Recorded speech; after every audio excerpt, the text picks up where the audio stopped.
I'm Joss. Hi, I'm Claudia. And this is the Let's Get Down to Business podcast. We're two cousins on opposite ends of the globe with a lot of opinions about figure skating. And we're here to deliver the news, recaps, and cancel side-by-side triple sows, because really, who needs them?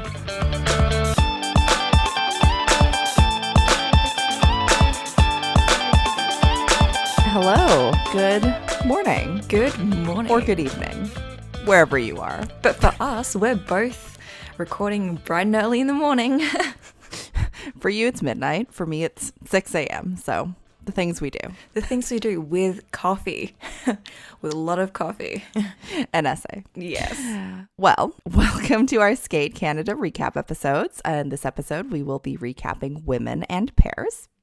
Not nearly as chaotic as men and dance, although pairs did bring us some very unfortunate business here. Yes, in streaming business, I felt like things were flying so fast because we literally missed like 2/3 pairs due to the stream dropping out.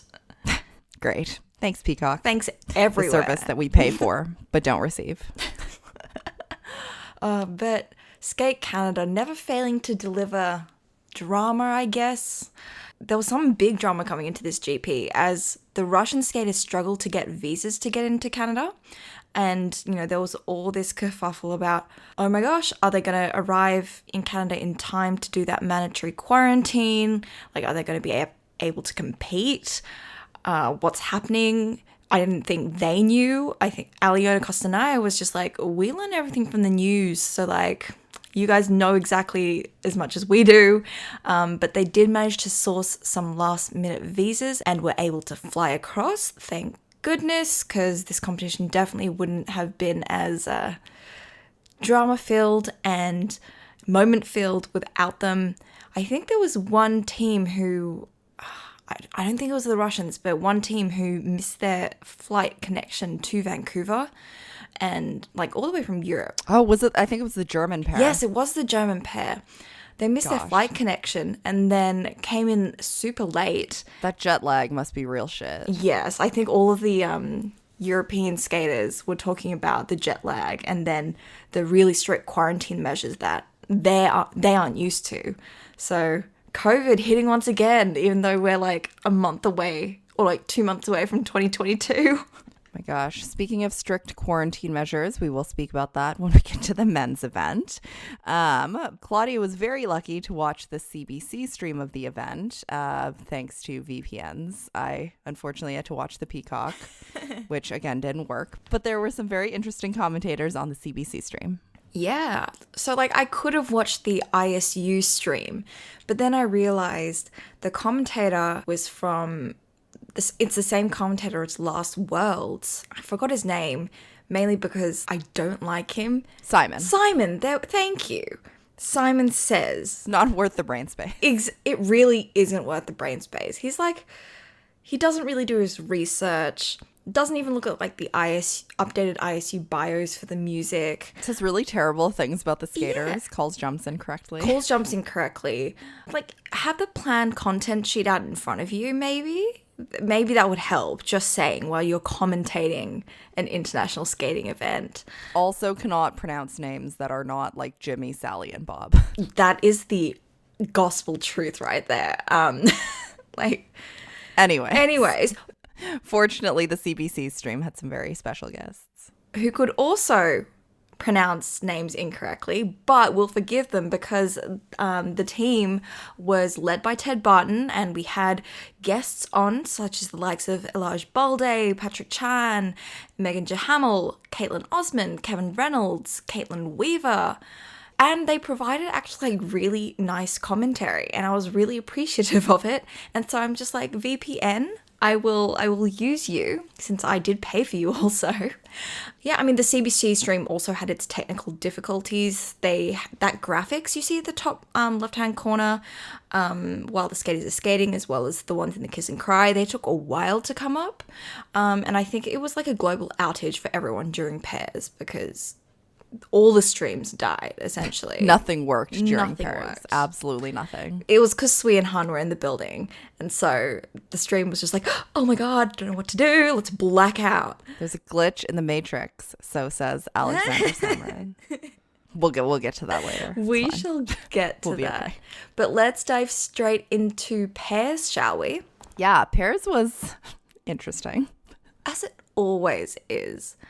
I will point out so Megan Duhamel was the CBC commentator alongside Ted Barton for pairs.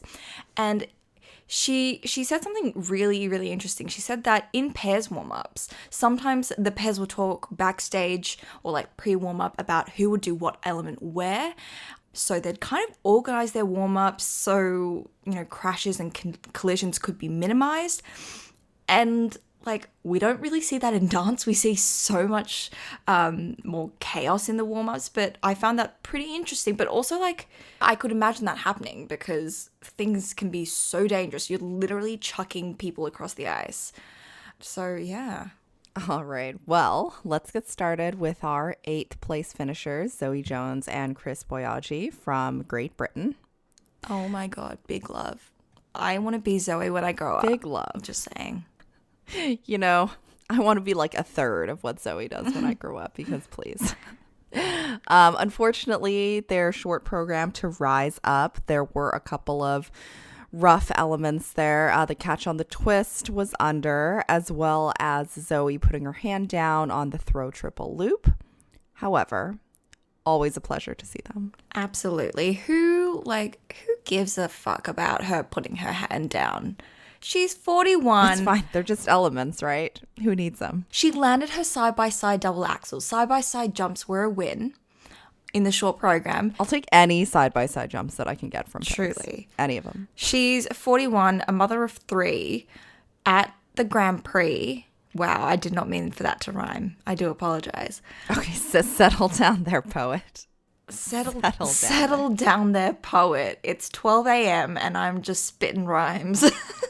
Please. But for the free program, they skated to a cover of Fix You. Now, it is performed by McKenna Breinhold. This was such an interesting cover of Fix You. It's like when I was taking music history classes and I had to listen to like medieval choral music. Bless music classes. Like, why do we need this? They try so hard. But at least there's no like surprise Chris Martin popping up at the end, right? With Alexa and Brandon's Fix You, there was surprise Chris Martin, and I was like, it just makes the cover all that much more awkward when you have surprise Chris Martin. So thankfully, he did not surprise us. He did not pop into the chat. This sounds like I'm talking about like a birthday party. There was no surprise Chris Martin at my 30th birthday party. Because we could afford Chris Martin to pop up at our birthday parties. I'll take it. We'll take it. Anyway, it wasn't a superbly great free skate. There were definitely some technical errors, such as Zoe going down on the side-by-side triple toe, but she did land both of her throws, the throw triple lutz and the throw triple loop. And I felt like they do move a bit awkwardly around the ice at times, especially going into some elements. But like I said, who gives a flying beep? Because Zoe's on the ice and we should all be bowing. Yeah, it's pretty great. Their transitions in and out of elements, I think, definitely need work. However, always a pleasure. Always a pleasure. Let's move on to 7th place finishers, Lauriane Matt and Thierry Ferland, of which we got to see like 30 seconds of their short program to 6s to 9.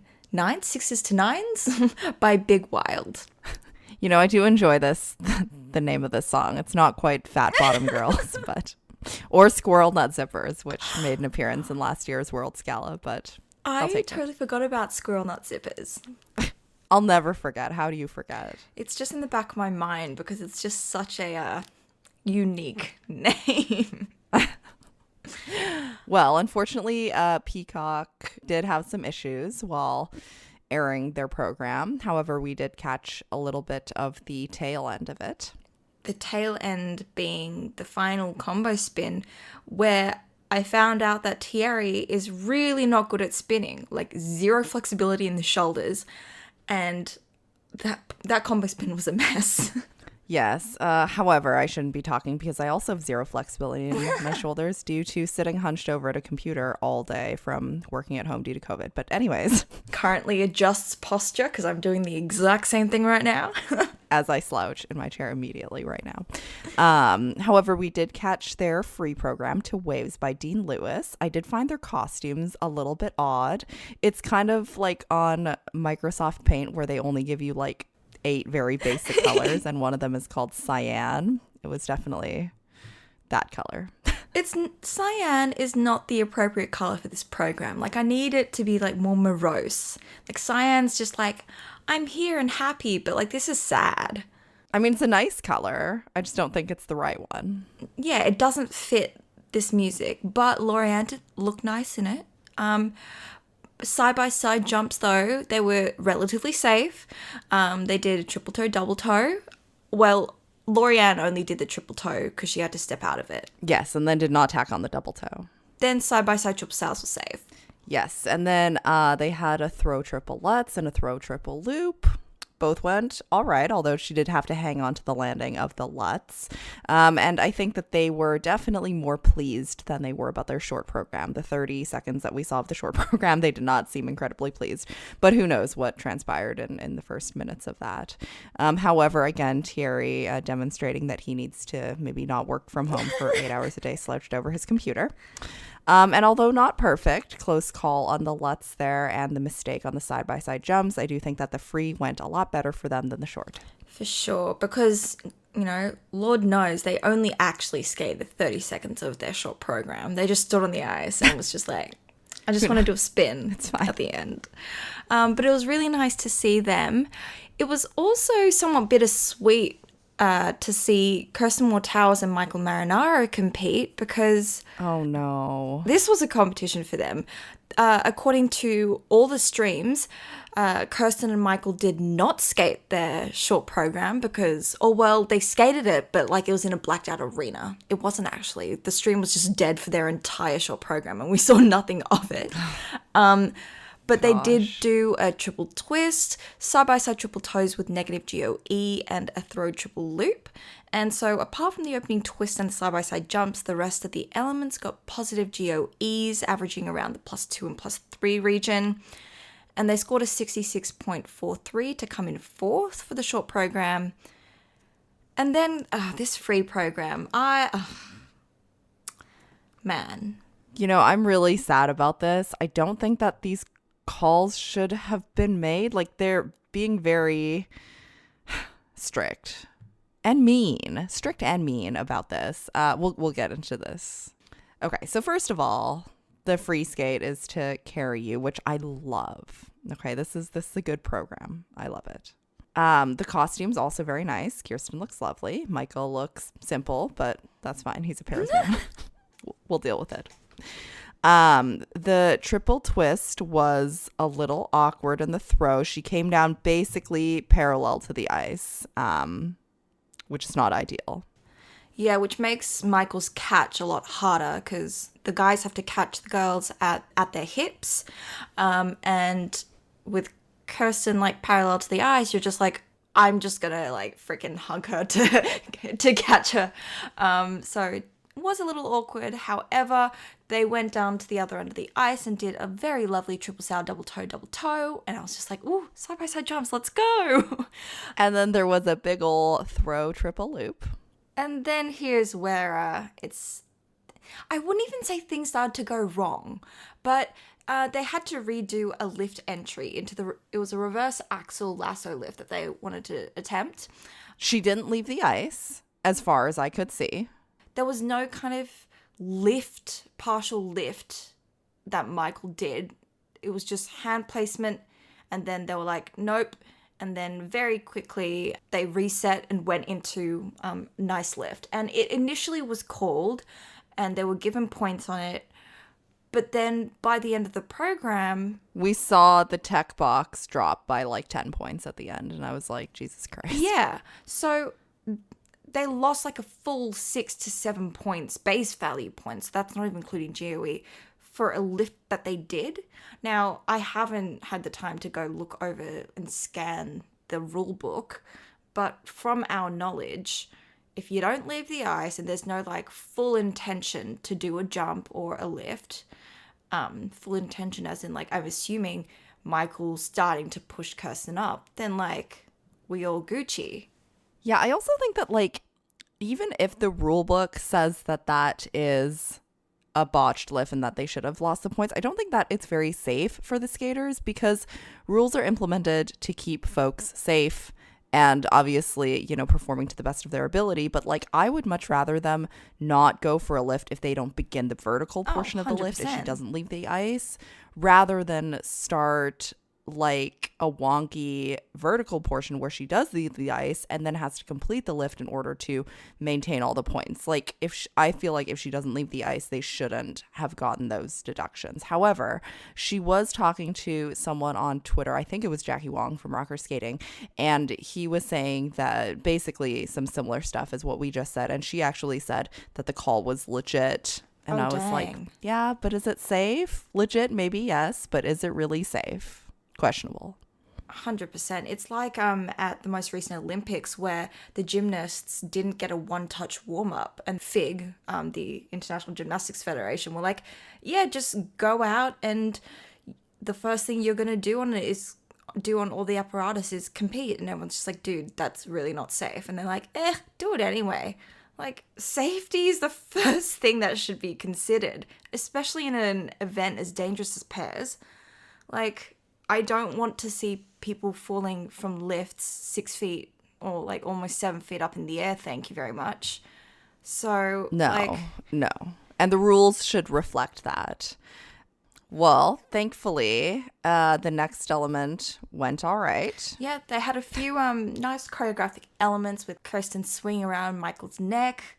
That sounds really weird, but if you go watch the program, like it's a pretty fun moment. It's like one of those elements that you're just like, oh, I'd really want to be a pair skater because that looks really fun.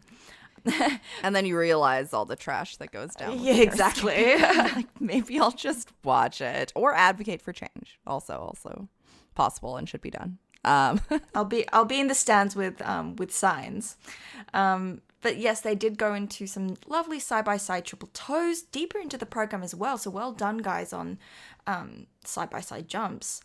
And then a solid throw triple sow as well. But then Michael actually botched the group 3 lift at the end. And that was sad. I mean, I get that it's early in the season and, you know, probably a lot of conditioning still needs to be worked on. And that's definitely, you know, applicable to not only Michael and Kirsten, but to a lot of pairs, including ones that weren't in this event. You know, lifts are a struggle at this point in the season, but yeah, that was hard to watch. But like, it didn't look super shaky up in the air. It just seemed like he ran out of gas and was just like, I know I can't keep her up here, so she's coming down. It was really sad. He was so upset. Like, I felt so bad for him. I'm just really sad because it felt like Skate Canada was like finally starting to promote them. And then James and Radford. Oh my God. We'll talk about them in a second. But then they came on the scene and then it feels like they're kind of dropping Kirsten and Michael. I just feel so bad, you know, and with their, I mean, relatively bottom half of the pack ranking or standing, I guess, at this event, it doesn't help that. And I just feel so bad because I really like them. They're not my absolute favorite pair, but I do really, really like them. And I think that they try really hard and I just feel so terrible for them. Yeah, no, I agree.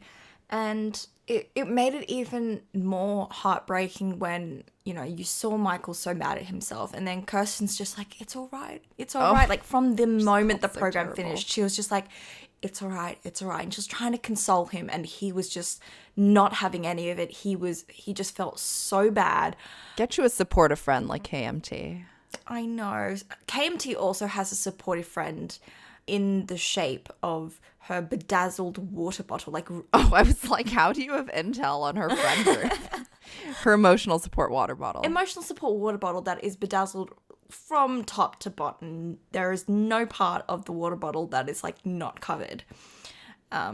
So Kirsten is there for Michael as Kirsten's water bottle is there for her. All right, let us move from this pit of sorrow to our 5th place finishers. And that would be Minerva Fabienne Haas and Nolan Siegert from Germany. And If you're not familiar with these names, there is a reason.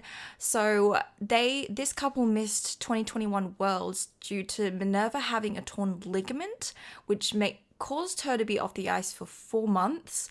And Megan Duhamel actually said that she was there in Germany when they were trying to get the elements back, coming back from the injury, and especially the triple twist, which was the element that Minerva got injured on in the first place. So very exciting to have them back. She's 22, he's 29, and apart from them missing their flight connection coming into Vancouver, they had a really decent short program. Oh my gosh, I was so happy with them. They skated to You Are the Reason. The costumes were very nice. Actually, the costumes for both the short and the free were just so nice. Although I think that he could have tucked in his shirt for the free and maybe had it looking a bit less H&M, but it's fine. I won't complain about it. They're very nice.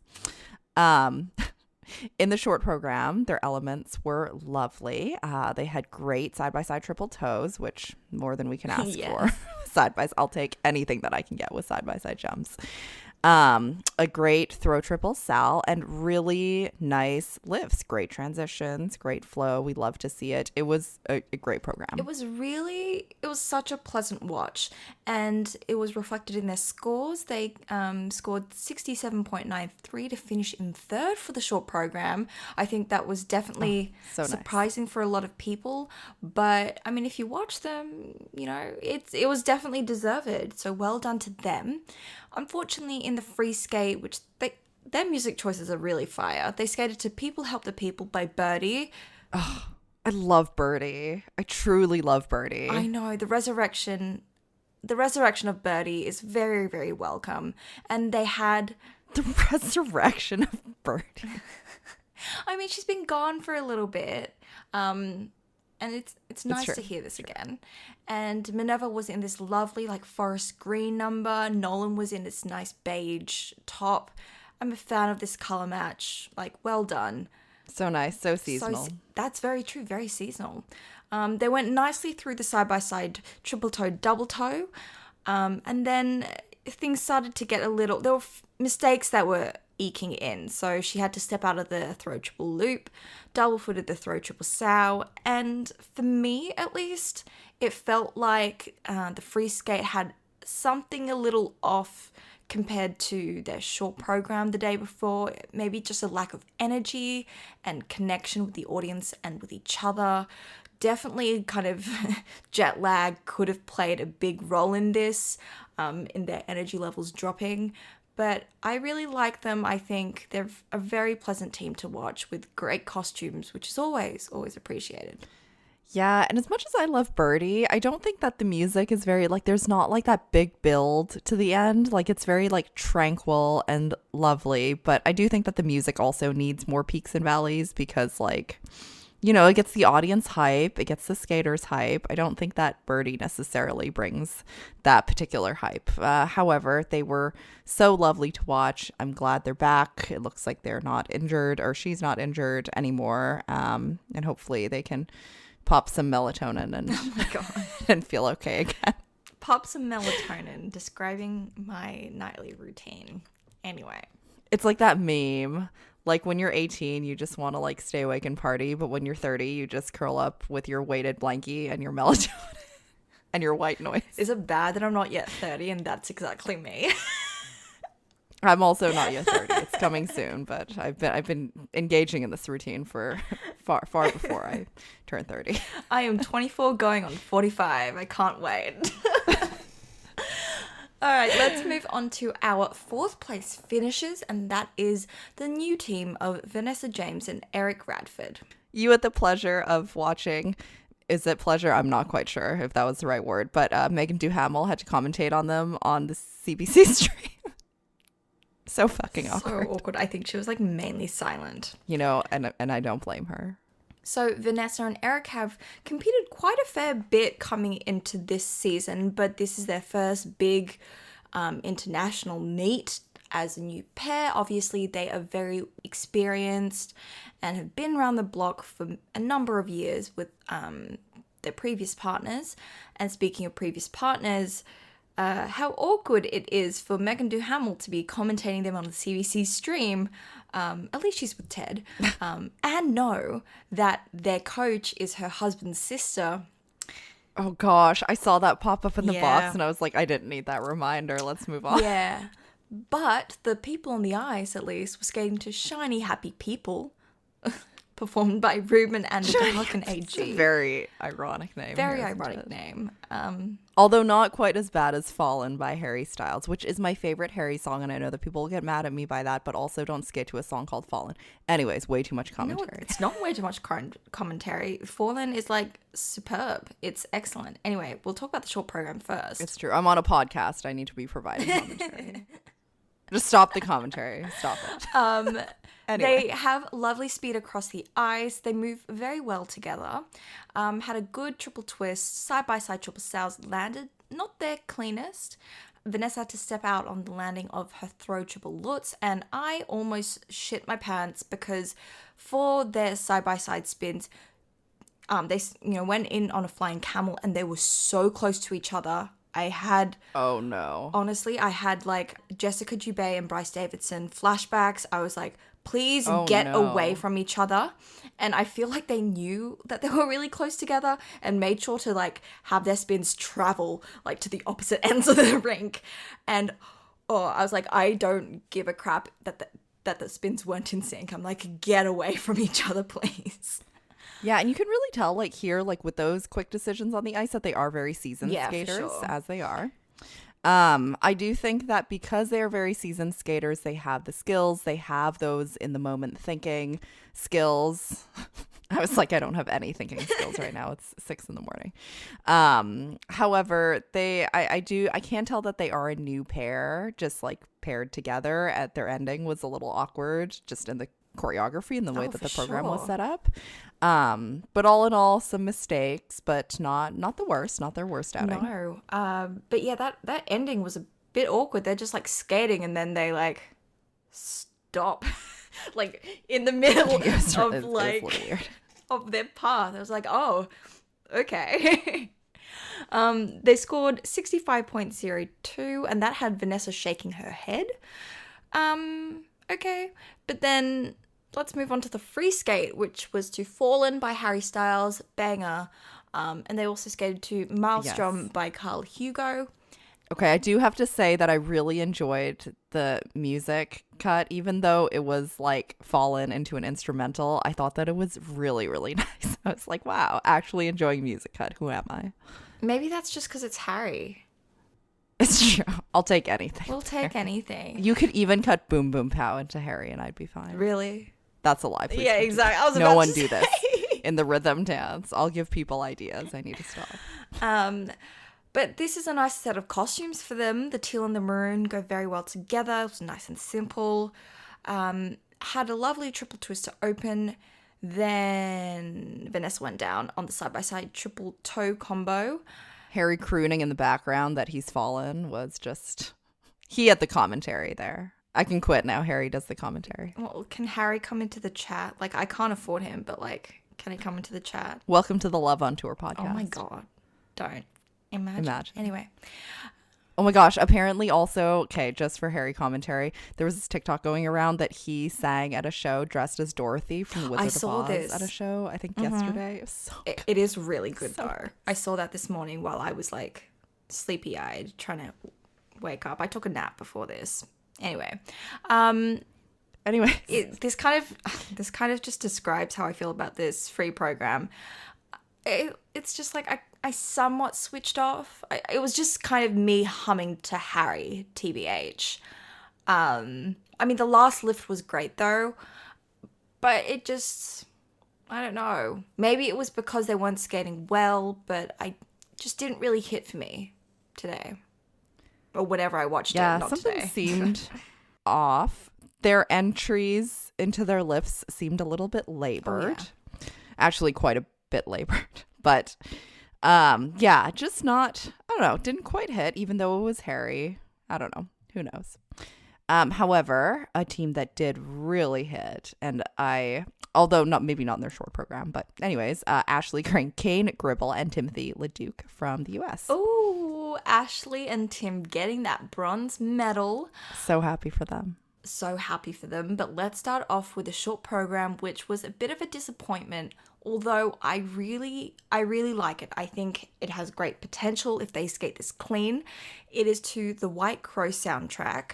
And there are a few people attempting this after Misha Kolyada did last season. And his bar is like set on Mars. But I think they did a very, very admirable job with this. It's beautiful. I think they use and move to the music very, very well. And I found it funny because during the warm-up, 6-minute warm-up, the stadium announcer said that they were skating to their last season's music, which I think it was like from 50 Shades of Grey. And I was like, this is like the other side of the spectrum. You know, I do miss that program. Yeah, we do love some Bishop Briggs, but this is not Bishop Briggs. This is the White Crow. I don't love the costumes though. No, they look like Elsa, maybe. They felt like a bit tacky in the stoning. I don't know, like, and they're not tacky people. Not. They're really not. But like I said, Misha set the bar on like bloody Mars. Like everything was great, from the costume to the choreo to the way you skated it. And so we've got high expectations. However, they did do a good triple twist to open, and then my heart like jumped and then dropped out of me because side by side triple Salchows and Ash slipped straight off the edge on her takeoff and landed on her hip. Like the moment she left the ice, I was like, not good. But you know Ashley Cain-Gribble, she is a gutsy woman, and she managed to land that throw triple Lutz, kept her hands off the ice. Body was very far forward, but she's like, I am not putting my hands down. Yes. It was very nice. Although they did seem a little disappointed with their scores. Their spins always very, very lovely. And the step sequence, I just think is really nice. It's great. And very high bar set for White Crow programs. However, I do think this one is nice, but I miss the Bishop Briggs. I do. Sorry. Sorry, not sorry. Friends. I think this is, I do like both the Bishop Briggs and this program for them. The side-by-side spins were gorgeous. They were very nicely in sync. The positions they hit are like out of this world. Definitely, in my opinion, the best side-by-side spins in the whole pairs field. But they only got a level 2 with mainly +3s and +4s, and I was like, I'm ready to move on, judges. Like, get a new panel. Thank you very much. In their free skate, okay, first of all, I really do need to comment that someone had a non-binary flag in the audience, and I was really? like, crying. Yes, it was actually right near the person with the flag with the red background and the 3 dogs. They look like golden retriever puppies. I was like, why? But anyway, someone had a non-binary flag, and I was like, oh, I love it. That's really, really nice. So their free program was skated to the WE soundtrack by Abel Korzeniowski. We've heard this music a lot. It is beautiful music, but I don't think it's the best choice for them. Like, for an Olympic season, after their beautiful White Crow short program, I don't think it delivered the same impact. However, they did skate it like clean. They skated it very, very well, but I don't know. I'm kind of missing that like moment from them in this program, and I really want them to have that. Yeah, I do prefer the program from last season. However, they skated so well. Ashley was so happy, and Tim was very happy as well. She was ecstatic, though. They also seemed very happy, but these programs just don't have a lot of oomph like they did last season. Yes. And Ashley and Tim both have a lot of oomph, and I really want them to go to the Olympics. Me too. I have such a soft spot for them. Definitely a soft spot for them as well.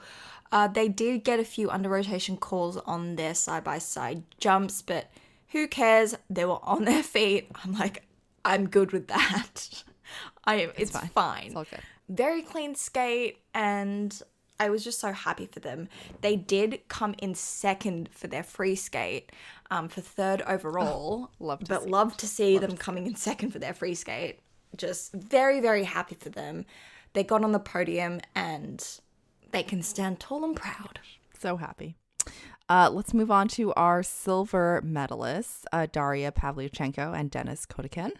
Oh, so I love this short program quite a bit. It's so good. It's just so good. Cool. It's To Be Italian from 9 by Fergie. And I love this piece of music, and I'm so glad that they're using it. I first heard it when Alexandra Merkulova did her clubs routine a while back. Hello, Russian rhythmic gymnastics. And I've loved it ever since. It's so funky, and I've been waiting for it to come to the ice. And boy, did they deliver some really dynamic choreography. Daria's getting just tossed like a crepe in France. Like Denis is tossing her left, right, and center. Now I'm hungry. I want a Nutella crepe. These are definitely the popular kids in school, though. They're the popular quirky kids who are like, you know what, we're going to reinvent things because everyone else is boring. These are the ones that like everyone wants to be, but they also want to be friends with, but are maybe also a little bit scary and intimidating to talk to. I mean, do you see how ripped Daria is? Like, I would be intimidated. Oh my gosh. These are the popular kids.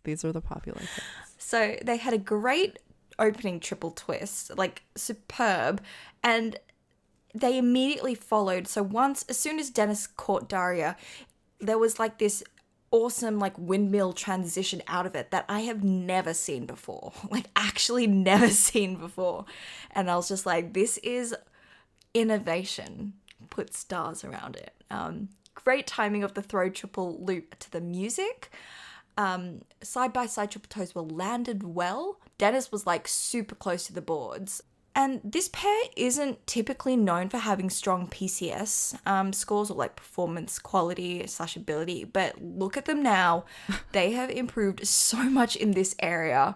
You would never have been able to tell. I know. It happened last season as well. Like they definitely used last season as a transitory season to improve on their PCS, which was well done from them. However, it's definitely those people that like in middle school they were maybe like mathletes, and then they show up to high school and they just have like this big high school glow up. That's these two. I never had that high school glow up. I'm still waiting for mine. I more so like turned the lights down in high school. It was not a glow up. It was a slow dim. I still look like I'm 2 years old, so I'm still waiting to actually grow up. Oh my God. So there was a little unfortunate moment in the short program where Daria was flipped over Denis's head for like the gazillionth time, but she fell on one of these flipping things, and it was a bit of a surprise, but I couldn't help think that it was karma-ish also, because there's a point where there's too much flipping. Like I get the flips are like super difficult transitions in and out of every element. Like they're there for everything. But like, did you find it a little too much? Yeah, like you've already gotten those transition points. I mean, if they can do them, yes, great. But if it impacts their safety, which I don't think it did, but you know, if it just becomes like throwing things in there to throw them in there, then maybe we could tone it down a little bit. But it maybe doesn't seem like that because the rest of them were quite well executed. But then Daria, after the fall, had a huge like hole in her tights, and I was like, you know what? I think Fergie would approve of it, so I'm good with it. Fergie would approve. It's fine. Their free program was to Black Swan, yet another Black Swan program. Although we did have a psych out with Makar Ignatov, where legit. I did think that he was going to perform a Black Swan program, and then he did. Anyways, but I don't mind these costumes. Like, they're not great, but they're not awful as well. So I was just like, okay, I'll deal with this. Okay. They did side-by-side triple toe, double toe to open. Oh, fantastic. Fantastic. The triple toe was called Under. I'm not sure if both of them went under, but anyway, it's amazing. They are both really strong single skaters. Unfortunately, Daria went down on the side-by-side triple sow. And then there was like this really awkward like reverse lift that was, hand placement was awkward. like, it was very slow as well. Clearly, it's a new lift that they're still working on. But, like, good for you to bring it out and test it. Throw triple flip. Daria had to put her hands down. Some of the music cuts were interesting in the middle. I think maybe they got more and more tired as the program went on. I just saw their energy level just and especially Dennis. He was struggling to get Dasha up into those lifts. And like Daria's the size of like a pea. So I was like, this is definitely start of the season conditioning moments. But lovely throw triple loop right on the music. That was such a statement, and very Swan Lake-esque ending pose that I was like, oh, okay, I'm a fan of this. Good job, guys. Although not quite as literal as the flapping of the wings. The flapping is inspired. But you know, that's a different type of popularity in high school. Interpretation. Jimmy Ma was a different clique. You have to be really cool to flap your wings like that in high school. Like if I had flapped my wings like that in high school, I would never have heard the end of it. Jimmy Ma runs his own clique in high school. He's got his own like following. But for Daria and Dennis, I think these are great Olympic season programs for them with superb potential. I really think that they could be dark horses in the race for the, I guess, third Russian Olympics pair spot, especially if Boykova and Kozlovsky continue to be inconsistent. I think, you know, they're definitely ready to make a statement and say, hi guys, we're here and we're taking that spot. So it'll all come down to Russian nationals.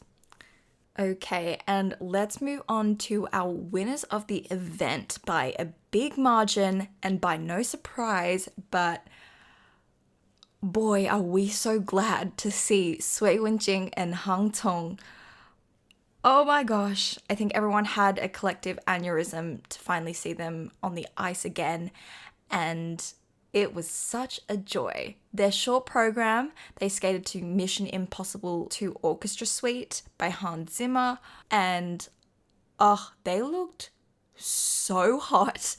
Literally perfect. Wenjing had like slick back, wet hair. Han looked like he was ready to go into a casino and just take everyone's money. They looked so good. This is the other type of popular kid, like the ones that are student of the year and they do all the extracurriculars, but they're also like really, really nice and have like 36 people at their lunch table like, from all different friend groups. Yeah, and they're like, we got That's into my Harvard, narrative. But we also do all of these extracurriculars and we're the valedictorians as well. And you're like, how do you do everything? Like, what is happening? Anyways, it's enough of my popularity narrative. Everything went perfect in the short. They're just like a different species caliber. Different that too, but a different caliber. Like you said, everything went perfect in the short program. Successful side-by-side triple toes. The look was great. The throw triple flip was excellent. Wenjing in that lift was so quick and efficient, hit positions. Tong looked like he has been, lifting her every single day and had no time off. It was so good. Great packaging, great music and vehicle for this short program, but also I expect nothing less from Zhao Hongbao, who's literally the pair's king and knows how to do everything well. So they scored 78.94, which is far ahead of the second place finishers Daria and Dennis, who scored 69.76. So, and like deserved because they were like brilliant. Yes, this is early admission Harvard. And then their free skate to bridge over troubled water. Oh my gosh, love this program so much.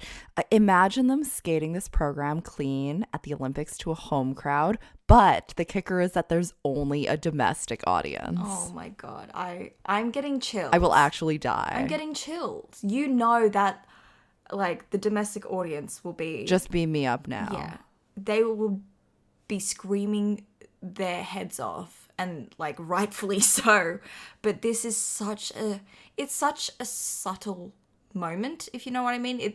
There's not huge like peaks and valleys in the music, but it's like such a slow build that it's like hypnotic and magical, which it describes their skating as a whole. But it was just wow. That's all I could really say for it. There was a standing ovation, and I was like, absolutely. There was one little mistake from Wenjing. She went down on the side-by-side triple salchow that was called under. But apart from that, everything was beautiful, absolutely beautiful. And it was so cute. And coming off the ice, Wenjing was wanting to do the salchow again. Like, she was, going through the movements. I was like, honey, it is so fine. Like, you did everything else perfectly. Like, who needs them? Who needs side-by-side triple exactly. salchows? No one needs them. Whatever, cancel them. They don't exist. And she was like, oh, let's redo that. I'm like, girl, I'll take this. I'll absolutely take this. It was brilliant. Truly, I adore them. Again, students of the year. Students of the year. I think we've talked about this before, how, maybe not on the pod, but we definitely talked about the vibe and what kind of students they would be. They'd just be the ones that we wish we were in high school. Yes. I was a math elite. It's fine. I'll get over it. They scored 145.11 for their free skate for a total of 224.05. That's like 30 points above the rest of the field. They deserved every one of those 30 points. Absolutely. Every single one. And on that note, let's move on to our women. I need to get used to saying women instead of ladies. I love it. Okay, let's move on to our women here. Wow, this was an event. Although I should save that sentiment for the men because, God, was that an event. Anyways, let's move on to our women. Yes, let's start off with our Canadian ladies. In 12th place is Alison Schumacher. She skated to Somewhere in Time by John Barry, which is a beautiful soundtrack for her short program. And we had a guest appearance by Nancy Kerrigan. Yes. Not actually, but in form of Alison's dress, which was very reminiscent of Nancy's 1994 free skate dress. And I'm like, maybe Vera Wang would be happy that a similar dress has appeared, but maybe she's like, copycat. Vera Wang's moved on to athletic wear. Truth. Vera Wang's over it. She's like, whatever. I have new niche She does now. niche and Nathan Chen's shirts. That's it. However, I do think that Canadian ladies need to match the mesh and tights to their skin tone a little bit better. Just noticed that across the board. Emily Bausbach is a real, it's only like she fake tanned her legs only with her tights. I was like, girl, please. We just need to match the skin tone, folks, and everything will be all right. It'll be a lot more aesthetic. Yeah, but for Alison, it was an okay-ish short program. There were a few under rotation calls, but I just wish she could pick music that, this sounds mean, but pick music that doesn't send me to sleep. I feel like she needs more upbeat things. I think they all need more upbeat. We had a lot of just morose. I don't know, not very upbeat thing. No bops here. No bops. No bangers. No one was taking me to the club, Jocelyn. No one was taking me to the club. Not to the nap room. My lockdown has ended. I want to go clubbing. I want a boogie. Yeah. I think with both Alison and I mean all the Canadian ladies, they just need help with their packaging. We're not skating in 1985. We can use lyrics. We can do things that are more on brand. I mean, maybe this is their brand and that's fine, but there just needs to be something a little bit more individual and also that brings out more personality because there is a little bit mirror face, like we say in dance. I agree. But yeah, so Alison's free program, it wasn't great. She only scored 95.72. It was nice that she also looked like a starry night, like the Milky Way, which was really pretty. She skated to Eleanor Rigby by the Beatles, as well as Shed Loneliness by Carl Hugo, and that is the title. That's not a pandemic euphemism. I don't know. I was about to say that describes my last few months. For Emily Bausbach, she had a slightly better competition. Like I said, her tights are very orange. A few of her jumps were quite wild and out of control on the landings, but The short program was all right. Her coach, when she was coming off the ice, her coach was like, you skated with your heart. You know, you skated with your heart. That's the most important thing. You were a little tight. And I was just like, you know what? This coach is good. I agree with everything she's saying. We need supportive coach energy. I do love this. Supportive coach energy that also, like, you know, tells you what you need to improve on, which is great. I don't want to be told that. I just want support. I don't want to be told anything. Just tell me what I want to hear. And not necessarily what I want to hear is Alla Notte Adagio by Miriam Stockley, which is very like... I don't want an Adagio-free program. Like, this is very... It's nice funeral music. And I say nice funeral music as in, like, it's a nice composition. But I was like, this seems very morose. Yeah, I don't think it really did much for her. I do feel like she is a pretty, like, dynamic skater. Again, the landings on her jumps can sometimes be a little bit out of control. However, I just don't think this music does anything for her, and definitely started bleeding points in the last half of the program. It just did not go very well, and she did not look very pleased with herself. Yeah, there were a lot of forward crossovers for her transitions, which isn't really great for a seniors skater in terms of skating skills. That second half of the program definitely was rough. I felt she was a bit stiff as well, you know, in the step sequence and the way she moves. But yeah, also, like, I feel like this music warranted a bun instead of a ponytail. Like, things just didn't, you know, come together, as Gary Clark Jr. would say. Come together. Anyways, let's move on to our next woman here. In 10th place is Karen Chen. I don't like it. Anyways, next. Just kidding. I just don't like it. Very sad. You guys know we love Karen, and like, these are beautiful, magnificent programs. And the music cuts are great. The way the choreo is, the way that Karen can skate them is great. They are moments. They are Olympic programs. But she just really didn't have a good competition. You know, to be fair, the first half of the free skate was going quite well. She did do a triple, which is I was very great. proud of her. We have wanted to see those come back. Yeah, the Let's Toe combo. However, a lot of under rotation calls, and then in the second half, the Lutz went down, the loop went down, and she was really, really sad.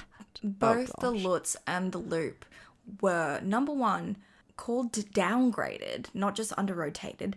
And she also had, like, quite hard falls. The Lutz fall, like, she was splitting her legs.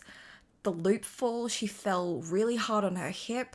And I felt that, you know, they definitely took the wind out of her. And you could tell that when she was coming off the ice, I felt that she was, like, in pain. I was like, she's struggling right now. But like you said, for the free program, it was a great first half. Yes, there were under rotation calls for quite a few of the jumps, but I don't really care. I'm just really glad that she stood up. It's great for confidence as well.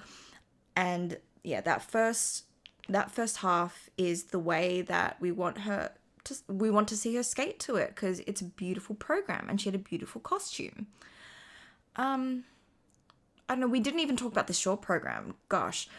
Short program was to Lady Khalifa, or La Khalifa, Lady Khalif. Beautiful arrangement. I was like, Wiz Khalifa. Wiz Khalifa. Short program to Wiz That's Khalifa. her exhibition, which it isn't. I'm kidding. The arrangement by Maxine Rodriguez is gorgeous. The stadium announcer lady in Karen's intro for the 6-minute warm-up was talking about Karen's autobiography. Like, she's written a book. And Which is great. Which is promo great. for the book. Promo for the book, but it also did make me laugh. But also, that book was, like, decent. Hey, at least they didn't chronicle her recent coaching changes like they God. did for someone else that we'll talk about. Jesus. So awkward. So awkward. Anyway, she went up for the triple Lutz, triple toe, huge Lutz like normal, and definitely went for the triple toe. Like, there was the intention there, but her feet got tangled. and ended up popping it into a double, so triplets double toe. Really trying for the triples. It's commendable. I'm very happy that she is going for it and she doesn't completely botch it. It's good effort from her, and I'm happy that she goes for it, right? And once she does that triple loop, the program really becomes magical. That's when the music changes up as well, and she goes into the gorgeous, impactful spiral, and it gives me chills. Like I said, the arrangement by Maxine Rodriguez is honestly amazing. The music build and the spiral and everything. I love it. It's so good. Anyways, let us move on to our 9th place finisher. KAWABE Mana-san! Oh my gosh. This kind of went the opposite. Yeah, opposite for her. A huge redemption free skate. And the very disappointing short program you could tell that she was sad about, and that is Mana KAWABE from Japan. Mana-san! The short program was definitely rough. It was bad. She came in last place with 53.30. She was not happy about it. She had a dress on that looked like she was going to skate to Swan Lake, but she skated to Shadow 5 and Winter 1 by Max Richter. Love you, Max. Having a great season. Pulled a whole Jimmy Ma with that Swan Lake costume. Or not a Jimmy Ma, a Makar Ignatov. Makar. Get your boys right. Sorry. Opened up with a triple axel attempt, but just went all wrong. She opened up early in the air and popped it. That's the most dangerous way to pop a jump. But she did fall, and then a big lean in the triple lutz, and that led to a fall as well. Just really not her day, and she looked so disappointed. It was a hard watch. Yeah, it was really hard. And she was really disappointed. Thankfully, channeled that anger and disappointment into a fire free skate. Also a Microsoft Paint colored dress with the fuchsia this time. It screams teenager. Cyan and the pear is fuchsia in women. But the pink and fuchsia kind of tie-dye. It's all right. But I mean, she is 16. She's 17 now. She turned 17 on Halloween, and this free skate was definitely a great birthday present for her. Oh my gosh, it was so good. She landed the triple axel, and I was like, this is going to be a fire program. I can tell already. It was so good. Such an impact. I think definitely after the short program, people were like, wait, this girl can do a triple axel? Whoa. The triple lutz, triple toe was good. Seemed a little tight to me, but whatever. Second half had a gorgeous double axel, triple toe, double toe. And, great redemption skate. So happy for her. She scored a 133.22 for this free skate for 186.52 in total. But unfortunately, after that short program, that did mean she ended up in 9th overall. But who cares when you have a redemption skate that good? Had she done a little bit better in the short program, she could have been as high as 7th here. Anyways, I mean, we could technically say that about everyone, but... True. But coming in 8th is Madeline Schizas, who's 18 from Canada. Great potential. I think she is very much a diamond in the rough right now. Very rough, but she has some sparkle under there. Just can't wait for her to skate to some non-opera music and music that just I don't agree with her packaging. Just needs help with the packaging again with the Canadian ladies. I'm not sure what's up, but I do think that she's the strongest Canadian woman right now. Absolutely. Without a doubt. However, she is 18, so maybe not Madame Butterfly. Yeah. Just a bop. We need some bops here for these Canadian ladies. Have some non-opera lyrics. Have some modern music. What do you listen to on your Spotify, Maddie? Don't tell me it's Madame Butterfly, please. I don't think so. She is great. She is up and coming. Again, I think definitely the strongest Canadian woman right now. In the short program, she skated to My Sweet and Tender Beast, which is definitely an gosh, what is that called? Kindle Unlimited romance novel title. That's so true, though. I can picture the cover art right now. Bang on, isn't it? Yeah, the short program, which again she skated to My Sweet and Tender Beast, actually went pretty well for her. All the jumps were landed. The double Lutz, triple toe to open, triple loop, double axel. All in all, can't complain much. Can't complain too much. Yes, the doubling of the Lutz was not ideal, but she managed to, tag on that triple toe. Tack on the triple toe. So that's commendable. But I think that every competition she does, whether or not she skates clean, it's a great experience for her. She needs competition time under her belt if she's really going to make a mark in the next quad. I think she'll get the Canadian lady spot. I think it's pretty deserved, but I expect her to stick around and make an impact in the next quad, because by then, hopefully, some of the rough edges and consistency issues will be cleaned up. She will have better packaging, please. So yeah, she has lovely speed across the ice. The jumps are definitely very Caitlin Osmond-esque, and so they're big, floaty, fast, gorgeous, dynamic, all everything that you want in jumps. Just needs a lot of work and polishing. With the packaging. Please get these Canadian ladies some good packaging, because it's all very dire looking right now. And these women do not deserve that. They're not even 20. Yeah, they're not even 20. We need to just do something a little different here. Yeah, but she has great masks.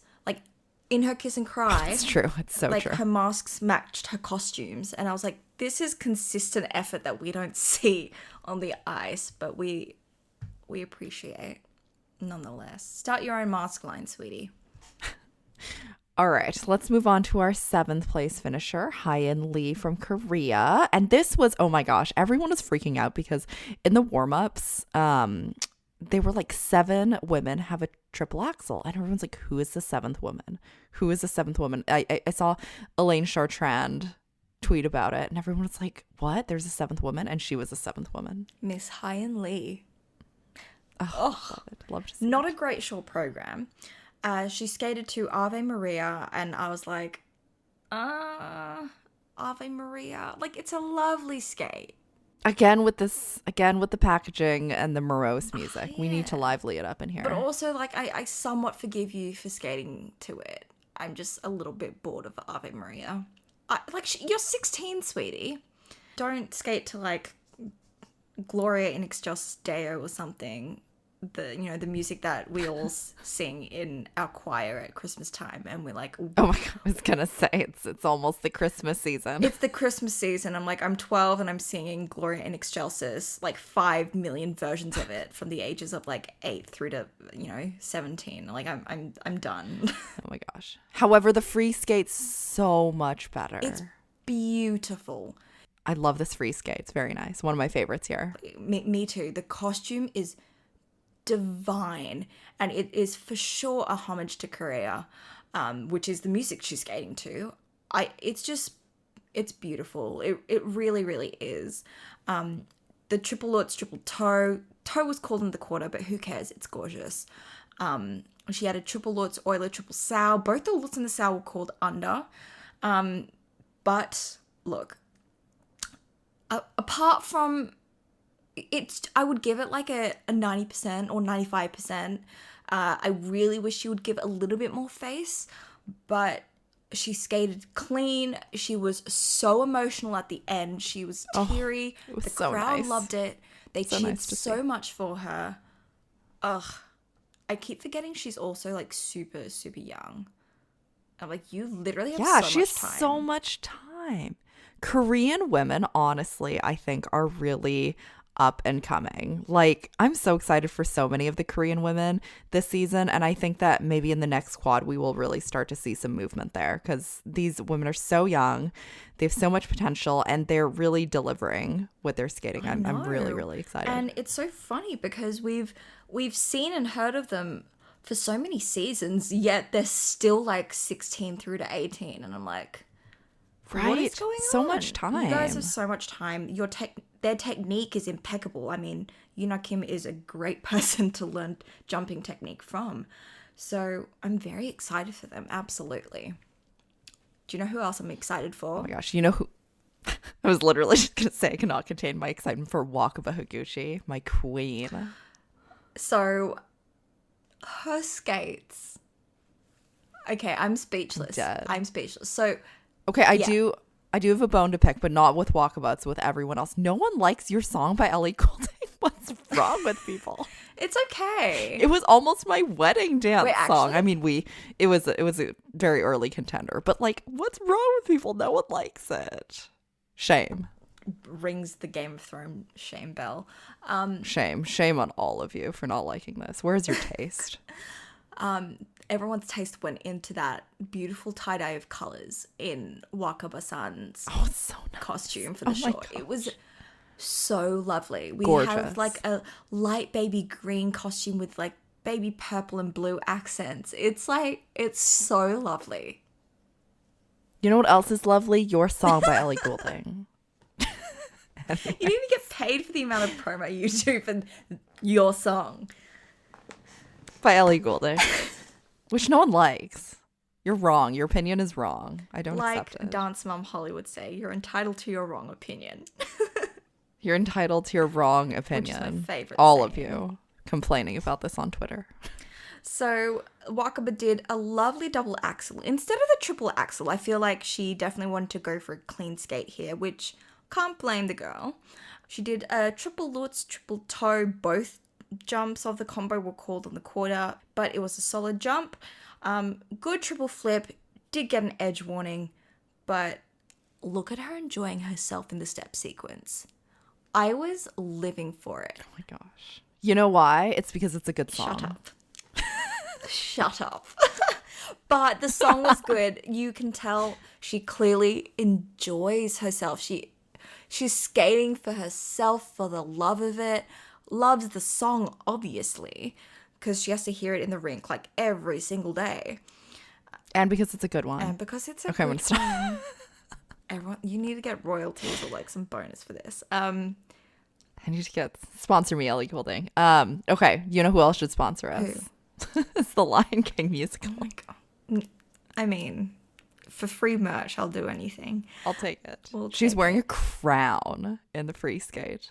A whole I crown. love it. I actually really love it. Some people didn't. Again, work on the taste. They're entitled to their wrong opinion. But I think that the packaging was great. The crown, the costume. Oh, so good. Perfect. Impeccable. Did she dress up as a lion? Yes. But was the lion like fucking cool and beautiful? Also, yes. We all love lions. Who doesn't love a lion? Maybe Okay. people or things that get eaten by it. But she ate up the ice. I'll say that. She threw down the gauntlet. Opened with Oh my god. a triple axel. Yes, it was called in the quarter, but I don't care. Statement was delivered. I was so hoping that she would go for it. And then when she started going around the corner, getting speed up, I'm like, oh yes, we're going for it. We're going for it. And she delivered. Oh my gosh. It was so good. Okay, my complaint though is that like what's wrong with JSF? Oh, what's wrong with JSF? They just don't what is it going to take for this woman to get points? Like I just don't understand. They were like, I don't get it. they were like, oh, she's won her world silver medal. We can like drop her now. Which she's now just like, girl, I'm 20 years old. Like, why is Wakaba only 20? Anyway. Look at these. Kate, she's perfect this season. She has a triple axel. The programs are contrasting and both of them are good. I will not accept anyone's wrong opinion. And she just can't seem to get points. She stays on her feet. She has so much performance quality. There is literally something wrong with JSF. It's disgusting. I hate it. Do you have any other opinions? No, that's my only one. But this program I think it's great, obviously. Apart from a doubling of a plan triple lutz, like everything else was bang on. That step sequence, level 4, and straight into that sick ass choreography sequence. It was Oh my God, it was such a moment. She probably had Such a moment. like the best step sequences in both the short and the free skate. And there was such highlights. Like, it's very rare that, you know, you say that a step sequence is a highlight of an entire event. Like one of the highlights of an entire event. But Wakaba did it. Oh, so good. I love her. We need to give her the points. Yeah. Look, I mean, Give her the points. so there were one of two ways you could interpret Wakaba after the free skate. It was either like everyone was like on their feet going like, oh my God, amazing performance, which it was. And she was like, oh, damn, I doubled the lutz. And she didn't look happy with herself. Or she legit left everything out there and was like dazed coming off the ice. And she's just like, yeah, what's happening? Like, I'm empty. Which, like, fair enough, because she was living. Oh my gosh. So good. Okay, before we run our gas tanks empty, let's talk about our 5th place finisher, Alysa Liu from the States. Who's literally having the glow up that I want. I want to be like Alysa when I grow up. I adore her.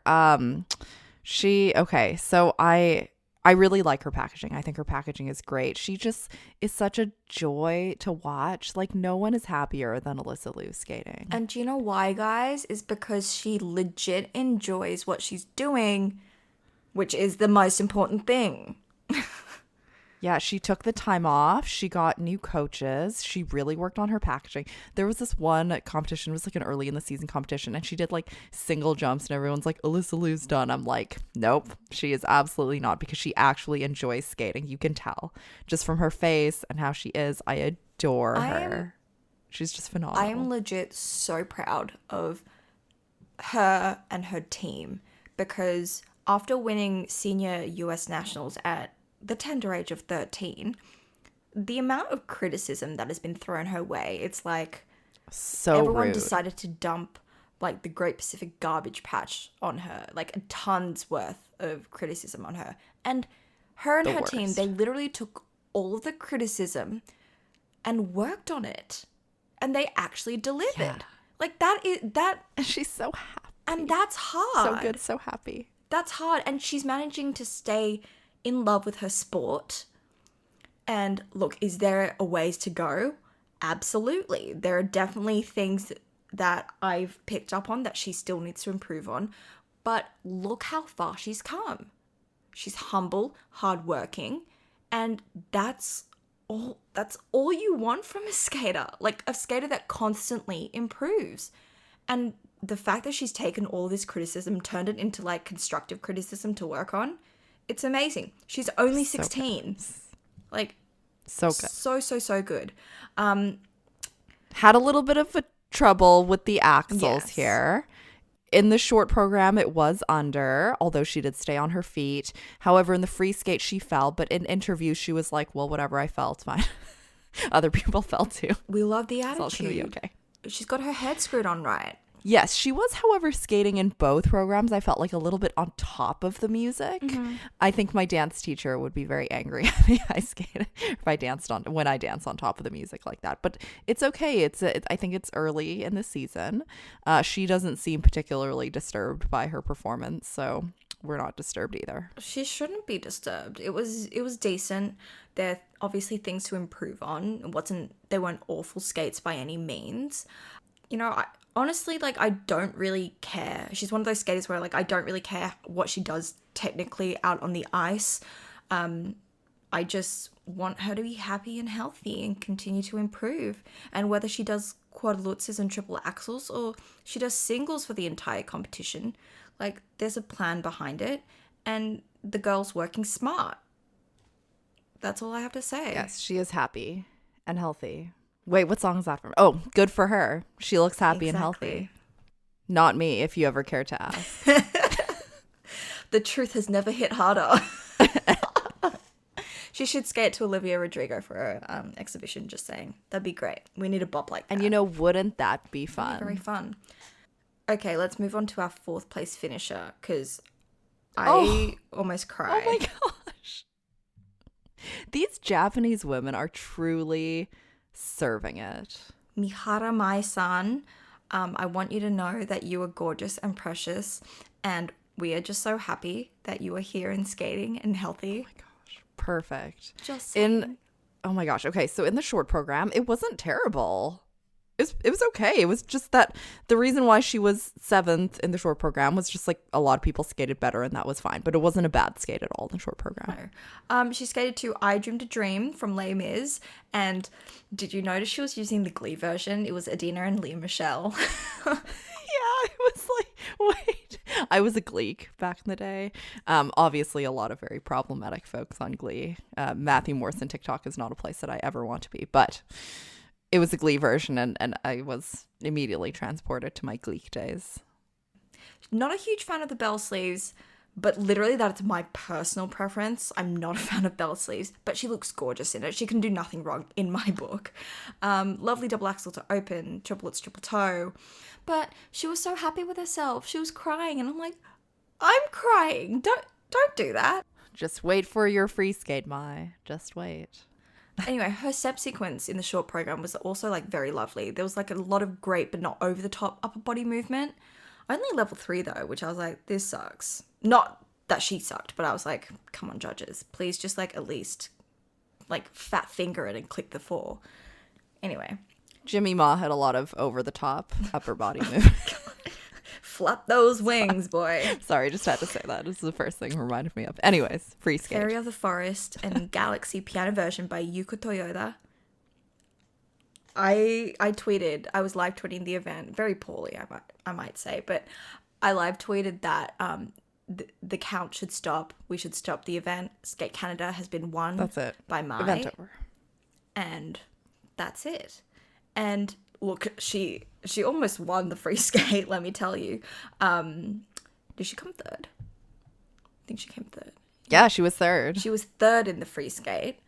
And first, that gorgeous fairy costume. And the makeup. The makeup was so good. That pink sparkly eyeshadow. Yeah, when I wear pink eyeshadow, I look like I got... Or conjunctivitis, that's the word I was looking for. There we go. I was thinking, like, pink eye. What's the word for pink eye? Conjunctivitis, that's what I was looking for. Anyways, she did not look like she had conjunctivitis. No, she looked absolutely divine.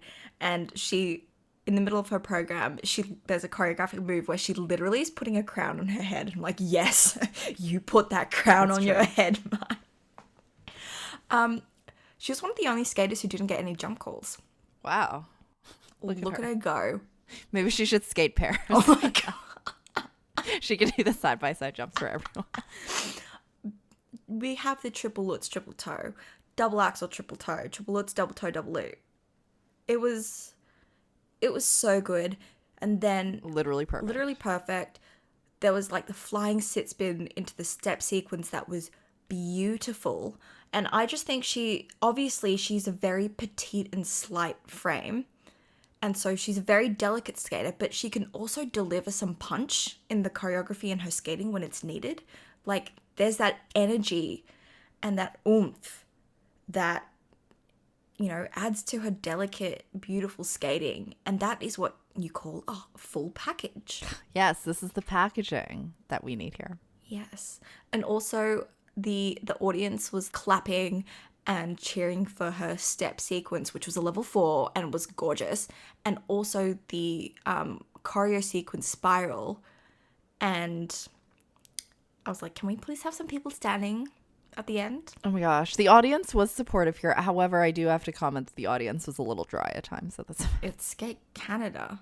If this was... The stands were also empty. Pretty empty. Very empty. I think Ted Barton was like, the tickets went on sale like super late, so that's why the stands are like half empty. But that if my Fun skating. Yay. Fun skating. But like, that if my skated this at Skate America, the roof would be literally off because it's true. So she scored 142.12 for the free skate, and then 210.01 in total. And guys, she was ecstatic. Beyond ecstatic with her scores. She was jumping up and down, not screaming, but like in her lovely, cute ass way. And my heart, it was so good to watch. She was so, so happy. And at that point, I was ready to call it. I was like, no one else can compete. Give her the gold medal. No, that's it. That's the event. It was such a highlight. Such a highlight. All right, let's move on to our bronze medalist, Aliona Kostornaia from Russia. Oh, Aliona. I have mixed feelings. I have very mixed feelings as well. I do love her very, very much. I'm a big Aliona fan. And I've stuck with her for like throughout this whole drama era. So like I'm a true fan. Also, these commentators really just chronicling all of her coaching changes during her warm-up. Like, do we really need to do this? I mean, I enjoy the drama, but like not during the warm-up.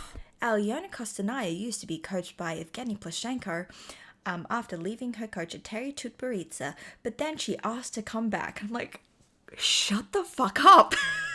That's so awkward, Shut up. dude. This is No one needs really to do cringe. that. Like, you realize Just talk about Karen Chen's autobiography. that people can speak English, right?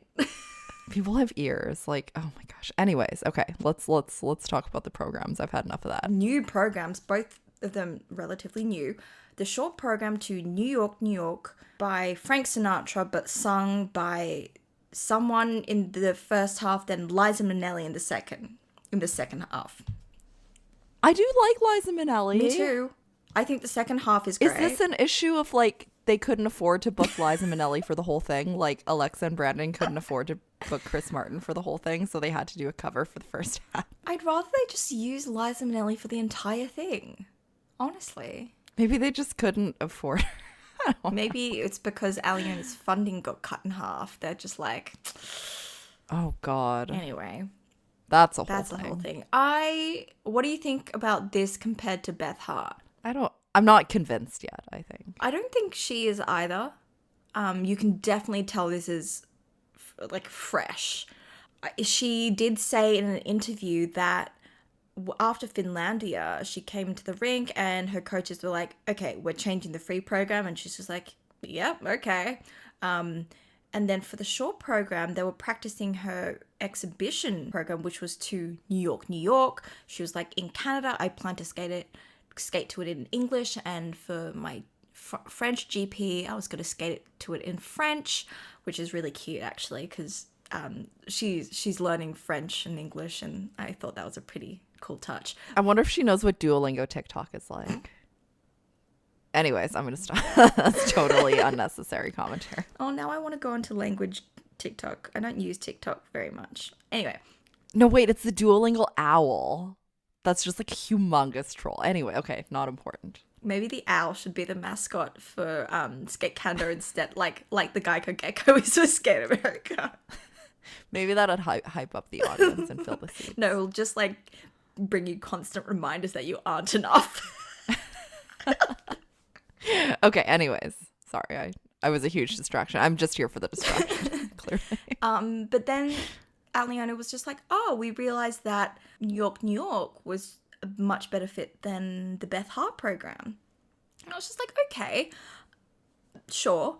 I think it's got potential, or at least the second half does. I am a fan of this dress though.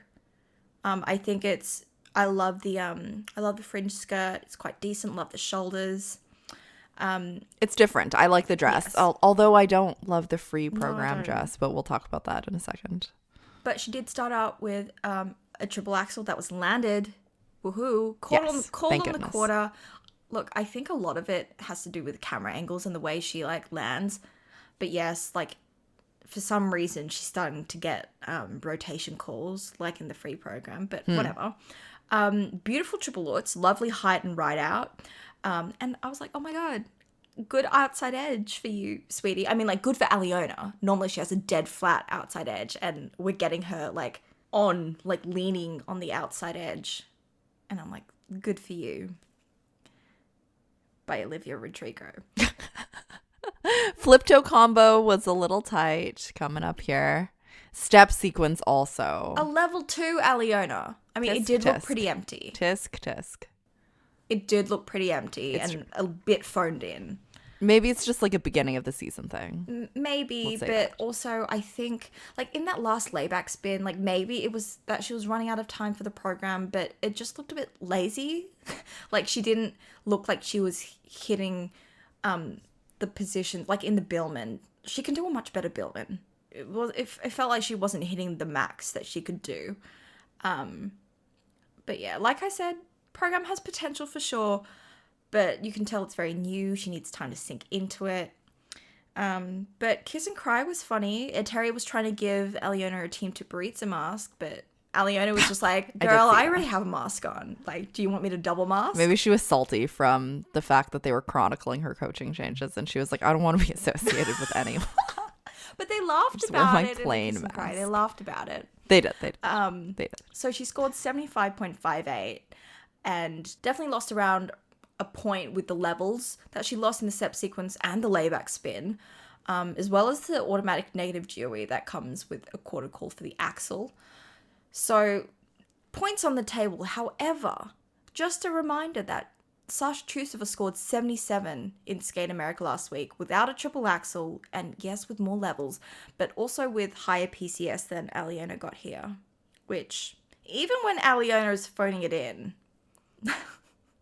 upside down smiley face emoji. Okay, and then for the free skate, we have Lovely by Billie Eilish, or Eilish, as Simon would say. Who was that commentator? Simon was like, Billie Eilish. Billie Eilish. I'm like, oh dear God. He's like, Elena Kostornaia or Elena Kostornaia. And like skating to Billie Eilish. A lot of folks, again, complaining about the Billie Eilish, which is ageist, sexist, all the things. I do think Aliona enjoys Billie Eilish, and however, I did find her dress a little bit Ed Hardy. Yeah, there's a lot going on, like a lot. It's a little bit Ed Hardy. However, I do love the makeup. I love the sparkles, the glitter, the big chunky glitter under her eyes and the little upside down triangles. Very lovely. That too. Lovely, speaking of which. Oh, ha ha ha, punny. However, I didn't love the way that she skated the program. And I don't know if that's a program issue or if that's a her issue. I just don't know what's happening here. But I didn't love this and this free skate in general. Yeah, I think so. She skated this program or like a version of it during this summer in the shows, and there was more spark and personality in the shows for this program. Like, I don't mind this program. It's fine. I don't think it's anything incredibly, super special, but it's fine, right? It can be enjoyable. I felt she skated a bit slow. This was very much a case of where's the old Aliona spark? I didn't feel any of her spunky personality. I feel like she was thinking a lot about the jumps. At least I think that's what I read on her face. I didn't think she felt that great about it, even though she might be saying something different in press conferences. She got called under on the triple axel, which had a step out, as well as the triple lutz, which definitely was shaky. But Aliona getting jump calls on non-triple axels, that's not like her. I think last season definitely shook her confidence. And I don't think it's not her spark can't be lighted again or can't be found and it's gone forever. I just think it's currently snuffed out. And it kind of breaks my heart to say that I don't think she'll get everything back by nationals, and I don't think the chances of her grabbing an Olympic spot are good right now. She literally is one of my favorites, so it's I don't want to be saying this, but I just hope that she doesn't stop after these Olympics, which she was planning to do for quite a while. Yes, she does want to go to medical school, and I mean, Evgeny Simonenko is doing medical school and skating pretty well, so it's doable. Wait, he's in medical school? He is. But we'll talk about him when we get to men's. I just can't imagine that hellfire free skate. And also imagine coming from your surgery rotation and going straight into practicing that hellfire free skate. Dear God. I just can't. Back to Aliona. Anyways. I just hope, she does. I want her to give us more seasons of her and her spark. Just being happy. Exactly. I want her to Alysa Liu it. Happy and healthy. I want her to Alysa Liu it. Like, I don't, without the pressure of the Olympics, and like being more distant from all this coaching drama that, yes, she did bring on herself, but guys, she freaking swallowed her pride and tail between her legs and freaking sucked it up and went back and apologized. Like, it's good. Lay off now. All right, guys. Just distance herself from all this drama and skate how we know she can skate. Just, that's all I want. Happy and healthy and just giving us her. It's not here. I think she was very lucky to sneak into third place, mainly because of the points buffer she had in the short program. But I think she was lucky to sneak into third place over Mai. I agree. Considering that Mai's free skate was like literally perfect. Yeah. Very lucky. All right, let's move on to our silver medalist, Elizaveta Tuktamysheva, also from Russia. Elizaveta Tuktamysheva, her and her triple axels are in a long-term, healthy, stable relationship. And aren't we happy about that? Love to see it. Okay, so for her short program, very solid. 81.24 was her score. Solid triple axel, triple lutz, triple toe. A little tight on the landing of the triple toe. All right through the triple flip. Not her best, but I'm literally nitpicking. I really like this short program for her. It's lovely and mature. Like, has some sensual vibes to it as well. I think it's a great vehicle. And, I mean, Lisa is the queen of skating to Astor Piazzolla. Like, the amount of Astor Piazzolla programs she's done. Like, I forget whether she skated to Oblivion before. Like, just so many Piazzolla programs. Okay, and then with the free skate, I have issues with this program. Yeah, I don't have issues with the costume. I think the costume is fire. We need to, like, if I could only watch, like, her bottom half, and that's not, like, only watching her bottom half, but, like, the arms, I just have so many issues with these faux Egyptian cultural appropriation arms. No, thank you. It's very, quote, oriental, unquote. But the jumping was good. She has a lot of leg power, hence why I would only want to watch her bottom half. If we could just kind of do away with these arms and just stop.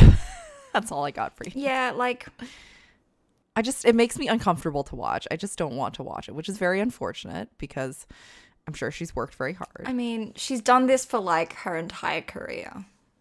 Just saying. I mean, it doesn't make it okay. But at this point, I'm kind of... It's sad that this is, like, the brand. Yeah. Like, why is this your brand? I mean, I get that she's Tatar and she's got some Eastern blood in her, but, like, yeah. You don't need to do it like this. I think it's also a very, like, Russian thing. Like, they don't have the perspective that we have. I mean, it doesn't excuse it. As we say in therapy, just because you understand it doesn't mean we have to excuse it. But, I mean, whatever. I'm kind of just like, ugh, at this point. This was apart from the opening triple axel, double toe, and the triple axel, which were fire, these music cards, man, like, I was so lost. I was like, what's going on? There's a woman laughing. Oh yeah, the woman laughing really freaked me out. And it wasn't like the "We Are Never Getting Back Together" laugh from Taylor Swift. It's a very different kind of laughing. Yeah, I don't even know if I have the words to describe it.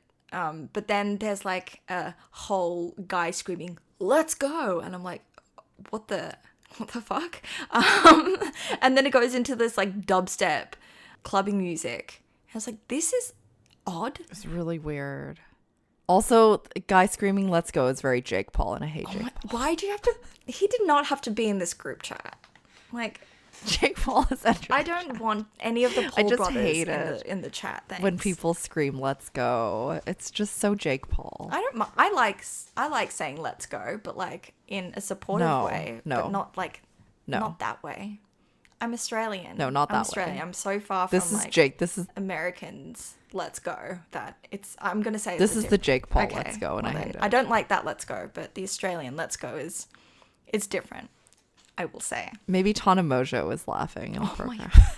Oh, why? Why?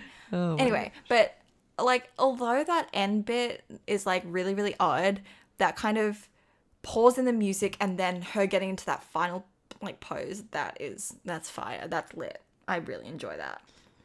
All right, let's move on to our gold medalist here, Kamila Valieva. Congratulations, girl, on your world record in the free skate and total score of the event. And she did very well here. Only a few points off from Nathan. Literally. All right, let's talk about her short program to In Memoriam by Kirill Richter. She has, I think she like dyed her dress darker. Like, I feel like this was a lighter dress earlier on in the season. But anyway, she looks lovely in it. Triple axel to start.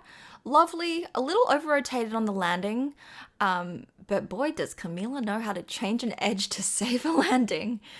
I feel like her triple axels are like really Hail Mary. It's like her technique going into it, I feel like is like she shouldn't be landing it. But there it is. But there it is. Like, because Team Tuparitsa and Kamila have figured out that putting arms over the head is the jumping technique for her and lowers her center of gravity and all of that. Like, they figured that out for her. So I guess kudos to them. But I feel like she launches into the triple axel and then essentially hopes that she hits the ground at the right time. And then once she hits the ground, she's like, oh, I have to check out now. But look, she's landing it. She's landing it. But yeah, okay. No matter what my gripes with her jumping technique are, although the quad toe technique is great, her spins are truly something spectacular. She is by far the best spinner of the entire field. Yes, I agree. +5s across the board for that combo spin. The music is lovely as well. It's just not my favorite. It's not my favorite either. I think that Kamila is a lovely balletic skater, but somehow the music being lovely and Kamila being lovely, they don't connect. Like, in the sense that you can switch this piece of music for any other soft piece of music and it still works. Yeah, like it's fine. Yeah. You could just like open any music box on the entire planet and it would still be fine. Yeah, and that's fine for some people, but then we know that Kamila can do things like Girl on a Ball, and I kind of missed that because that was a specific kind of artistry and story she was telling. It was unique to the music. And, you know, I kind of miss that. Like, I don't want the generic thing for, you know, a skater as unique and special as Kamila. Like, and that's the same for, like, Aliona and stuff. Like, you guys. One of my issues is also like this short program paired with Bolero, and everyone and their mother is doing Bolero. Like, are these, and like honestly, people are gunning for her to win the Olympics, which like whatever, but like I just don't want these two programs to win the Olympics. Yeah, I feel you, but like also Cami started Bolero. Like, she's like, I was the one who started the trend. Okay, like I do think she is the favorite for the Olympic gold medal at the moment, for clear reasons, and you know, you can think whatever you want to think about that, but all I want from Kamila is for her to not retire after these Olympics. Oh my gosh, no, we don't need that narrative No. again. I don't want her to retire after this. And she's great. I don't think she should retire. No, like, please continue. You haven't won Worlds yet. This is your first season senior. Like, I want you to continue. Like, I'm sick and tired of, I know that's a very strong word for it, but it kind of reflects my feelings, of 15, 16-year-old, come up, win the Olympics, then, like, disappear. Like, no, please. Let's continue. Let's build, like, a full career. Like, yes, she's had an incredible junior career, and she's literally been around for ages in our minds, but you're 15, sweetie. Like, please give us, like, another quad. You can do another quad at least. Yes. And at the end of the next quad, she'll be 19. How insane is that? Truly. But for Camilleri, Cami Bolero, we have another rendition of this costume. And now we have a little snake head with a little tongue out the back of her left shoulder. And I was like, it's kind of cute. Do I like it? I don't know. It's kind of cute. It's kind of like faux Reputation era. But also, I thought that I was wigging out. I'm like, does Cami have a tattoo? But No. I was like, no, it's just a little cute She snake head. The red gloves can go though, in my opinion. Oh gosh, no. I'm not honestly not a fan of the costume. No, I mean, like, okay, I will go with the snake kind of story, snake charmer story you're going with. Okay, I'll do that, but like, please don't wear this for the Olympics. No, this is not an Olympics No. costume. I don't like it. One of the first renditions of this costume last season was kind of awful. Like, it was really, really heavy. That's why they got rid of it. But she had kind of like the snake eyes on her gloves, and I kind of wish she would go back to it. I'd rather that than this. I'm not a fan of this. All right, anyway, let's talk about her technical content. So starts off with a really good quad sow, good girl. Then a triple axel with a step out. Then she goes and does a truly excellent quad toe, triple toe, as well as a quad toe Euler triple sow. She's really getting that quad toe technique solid, and I feel like you can tell if she's like in line in the air, she's all good. If the setup of the quad toe is all like linear and she's not leaning anywhere, she's going to be good to go. It's going to be a great quad toe. Hello world record, clean skate. Apart from the step out on the triple axel, she was very, very happy after finishing. And like, baby is like so internal. She was like, she was trying to restrain from like being outwardly celebratory, and she was like kind of like like keeping everything small and holding it really close to her chest, literally. And I was like, oh, sweetie. Very sweet. Patrick Chan, commentating for CBC, was in the building, and he said that her speed was unbelievable, that she was the fastest skater of the event, and I would truly love to see her in person, because I think that the TV doesn't necessarily do her justice. I would love to see her spins in person. And yeah, 180.89 for the free skate, which is a world record. Her previous world record free skate from Finlandia was 174.31, so big improvement. Jeez. Then her total score, Wild. 265.08, and that's up from Finlandia as well, where her total score, which was a world record, was 249.24. Oh my gosh. Massive. Huge. Absolutely massive. Again, only a few points off from Nathan Chen. Exactly. Where would she have come in the men's competition? Let's check. She would have been second in men's. Should have been second. I mean, that's because some of the men were a total disaster. That is very, very true. But kudos to her. This was a great event for her. I'm also so there are a few interviews that with Kamila that came out over the weekend.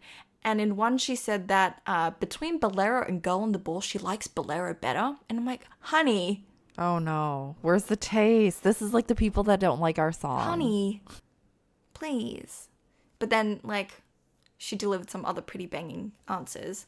And she's kind of like quietly funny, which is really cute. And I like that. But Kamila, you have a wrong opinion there. All right. Well, with that being said, why don't we go ahead and wrap up our episode? We've been talking for a long time. Yes, we have. And you know what? I know we promised a kiss and cry in a book this week, but like, no, I'm sorry. Right now we're just crying. We're just crying. We're just crying about our busy lives. One day we'll get it back. I'm sure that was the only part of the pod you guys came for, so I'm sorry that we couldn't deliver. It's fine. All right. Let's wrap up. So I am Joss, and you can come and chat with us at Let's Get Down Pod. That's LUTZ Get Down Pod on Twitter and Instagram. And if you want to work with us, please shoot us an email at letsgetdownpod@gmail.com. I'm Claudia, and if you like this podcast and are ready to make the trip to the SUI Wenjing Han Shrine with us, please leave us a review and give us some 5-star love. We would really appreciate it. Thanks y'all for listening.